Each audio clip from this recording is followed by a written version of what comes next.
Hi hello everyone welcome back to our channel. This is Pavala Prasad. అందరూ ఎలా ఉన్నారు? అందరూ బాగున్నారని ఎక్స్పెక్ట్ చేస్తున్నారు.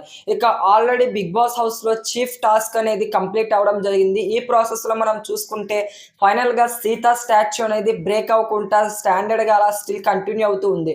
సో ఫైనల్ గా సీత స్టాచ్యూ పగలలేదు కాబట్టి సీత న్యూ చీఫ్ గా అయితే ఎంపిక అవడం జరిగింది. ఇక బిగ్ బాస్ హౌస్ లో మొదటి వారం నుంచి చీఫ్ గా నిఖిల్ అయితే కంటిన్యూ అవుతున్నాడు.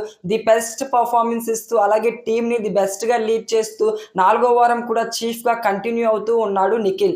ఇక కొత్తగా మనం చూసుకుంటే సీత చీఫ్ గా అయితే ఎంపిక అయింది.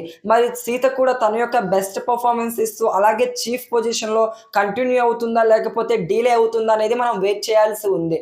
ఇక మనం చూసుకుంటే సీత క్లాన్ లో నబీల్ అండ్ నెక్స్ట్ ఆదిత్య, ప్రేరణ, నైనిక, విష్ణుప్రియ మొత్తం ఈ 5గురు సీత క్లాన్ టీం మెంబర్స్ గా అయితే ఉండడం జరిగింది. మిగిలిన హౌస్ మేట్స్ అందరూ నిఖిల్ క్లాన్ టీం మెంబర్స్ గా అయితే ఉన్నారు. ఇక మరి మనం ఈ వారం టాస్క్ అబ్జర్వ్ చేసుకుంటే ఈ వారం కూడా టాస్క్ అనేది చీఫ్ కంటెండర్స్ మీదే కంటిన్యూ అవుతూ ఉంటుంది. న్యూ టాస్క్ అనేది బిగ్ బాస్ ఇస్తారు. ఇక ఈ న్యూ టాస్క్ అనేది చాలా డిఫరెంట్ గా అయితే ప్లాన్ చేస్తున్నట్టు సమాచారం. ఎందుకంటే లాస్ట్ వీక్ మనం చూసుకుంటే ఫిజికల్ టాస్క్ ఇచ్చారు కాబట్టి ఈసారి అంత ఎక్కువ ఫిజికల్ టాస్క్ ఇవ్వకుండా కొంచెం సింప్లిఫై టాస్క్ అలాగే బ్రెయిన్ తో ఆడే టాస్క్లు అనేవి ఇచ్చే ఛాన్స్ అయితే ఉంది. లాజికల్ టాస్క్లు అనేవి మరి ఈ లాజికల్ టాస్క్ లో సీత టీం గెలుస్తుందా లేకపోతే నిఖిల్ టీం గెలుస్తుందా అనేది సస్పెన్స్ గా ఉంది.